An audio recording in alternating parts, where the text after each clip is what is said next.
All right, friends, it's Saturday morning. You know what that means. Time for some Smackdown talk. Smackdown. Yes, it was Smackdown. All right, so let's talk about. I love the first segment. I was really annoyed with the blackouts. You're telling me now.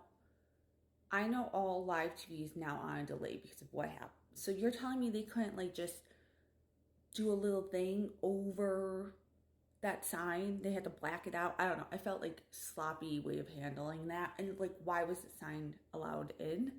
Also, I don't know. I was annoyed by the blackouts. I'm also annoyed when they meet the crowd because you miss everything, and I don't know. It's just annoying. They have to figure out a better way of doing this. I totally understand they want to stay PG, but it gets frustrating as a viewer watching that. That's all I'm going to say on that end. I liked, I'm getting really great facials from Roman Reigns and all this, and I'm kind of loving it because you could tell his seething and his and his trying to figure out what to do, and I just love that. I still think Rock's going to turn on him. That's just my opinion. I think the hand thing we're seeing, and my husband and me noticed this both.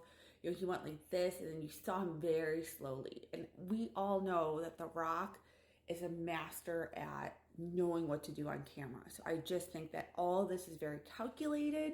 It's either to misdirect us, believing that he is going to turn and he isn't. I also thought it was interesting because he owns the trademark for the Nation. And as you know, I'm a little obsessed with the fact that he was in the Nation of Domination back in the day and he had turned on Farouk and da-da-da-da-da. All right. So that is my opinion on that. I thought it went long. It went long. And this is my personal opinion.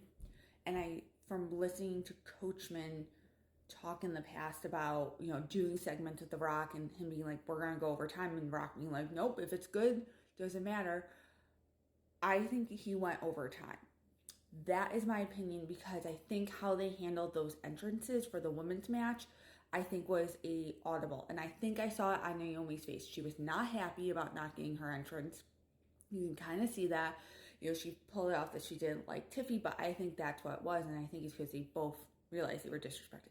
Especially to disrespect Naomi like that, who is technically a member of that family because she's married to an Uso, right? So he even stepped on his own family in that case. That's my opinion. I'm starting to like Tiffy more. I know, shocker. I'm really upset they used Naomi basically as a jobber in that situation. I felt like they could have done a better job of using it to build a story between the two, but I really felt like it was like Tiff beats Naomi and now she's gonna go off to do something else.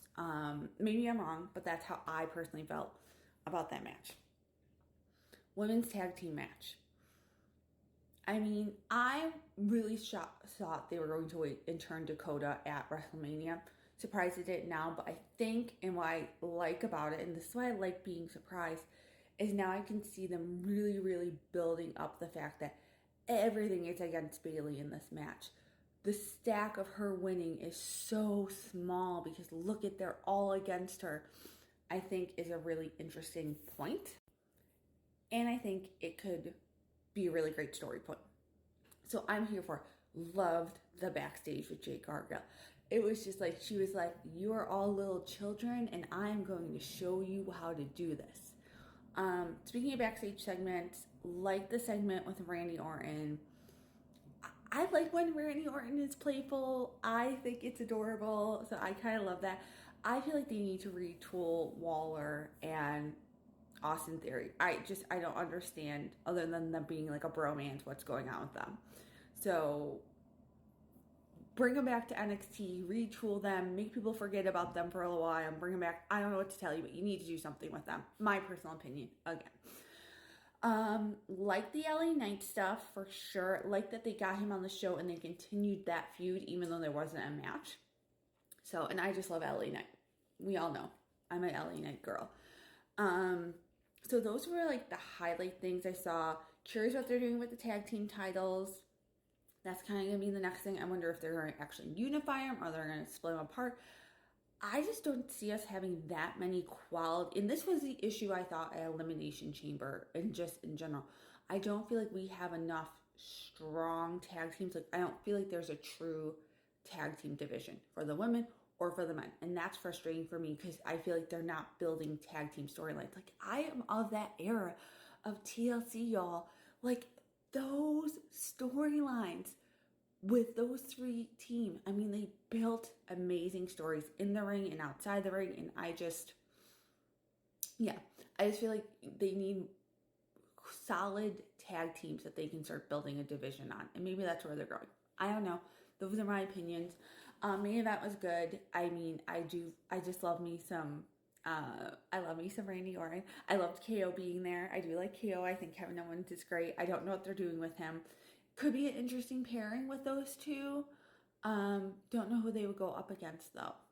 Like, I'm curious what's going to be next. They both don't like Logan Paul, so they definitely can work something out there, but they kind of both want to go after that championship. So what? No, Randy should not go after that championship. Sorry, I'm thinking out loud because that's just, I feel like that's not his level. But who knows? Who knows what's going to happen next? But they definitely both have a grudge on Logan Paul. So those are my thoughts on SmackDown. My other big bummer is there was no Cody. I mean, he was advertised to be there, so I don't know if he did something with the crowd off camera, but I was a little bummed he wasn't on camera. But that's because I am a Cody crybaby. I'm a proud Cody crybaby. Justice for Pharaoh. I still, like, with the Pharaoh stuff now, more and more, and this is just me being very selfish and having this funny storyline in my head, I still want Austin to come out and help Cody.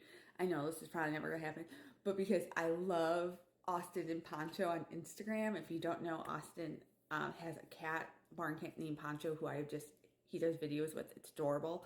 So I could just remember, like, justice for Poncho and for Pharaoh. All right. That's just me being a good dork. That's me being tired and only my first cup of coffee. I gotta go get my workout in because we are 93 days from me hitting the Mrs. New York America stage. So time to get some work in. Thanks for watching. Curious about your takes. Those are just mine. And we will see you back here on Tuesday. Bye for now.